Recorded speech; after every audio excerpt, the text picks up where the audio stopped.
Hi, this video will demonstrate how to connect your FileZilla client software to your hosting account server, basically your website. Now at this point, I'm hoping you already have downloaded and installed your FileZilla client program.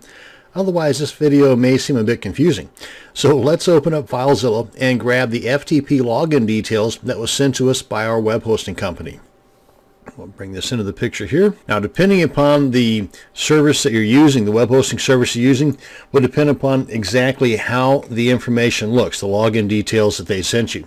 For example, this is one that I received from Namecheap Hosting, and in one instance they've got the FTP. This is the server or hosting name that goes in here, and they've got it in the form of an IP address, which will work just fine. And one that I received from my D9 hosting, totally different, but it still works the same.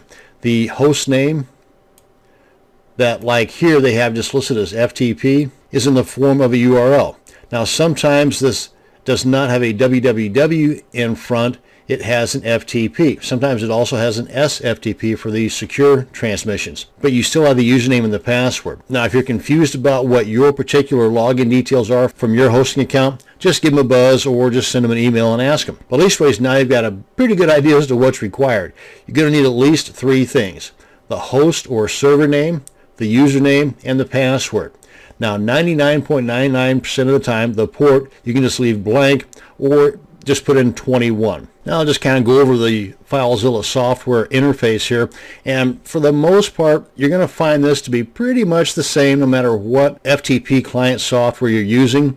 For the most part, on the left hand side here you've got your computer or the local side, like it says here, and on the right hand side you've got the server or the remote side. Now up here at the top you've got the main software toolbar, and there's a whole lot more to this FTP software than just transferring files from your computer to the host. But in this video we're just going to be covering the connection process. Then next, right here, we've got what's called the Quick Connect server bar, and you can either connect through this to your server, or you can go up here from File, go to Site Manager, and set things up here.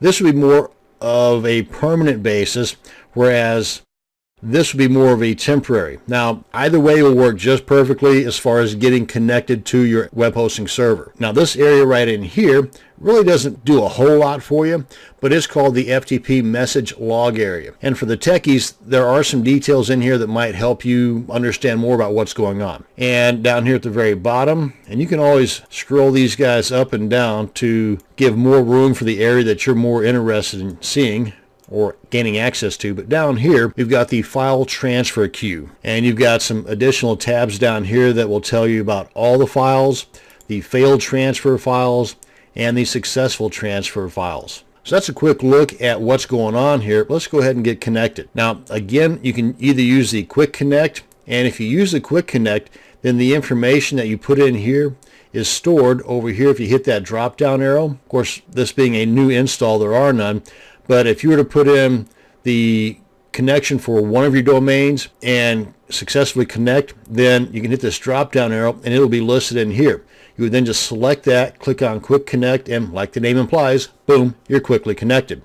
Likewise, if you have multiple entries in here, maybe you've got several different domain names and you use the Quick Connect for connection to all of those servers, then you'll see an ongoing list here of all those servers you've connected to. Again, just select the one you want to connect to, click on Quick Connect, bing bang boom, you're there. Another way, and again what I consider more of a permanent way, is come on up here to File, go to Site Manager, come on down here and click on New Site, give it a name. Again, try to keep things as organized as possible.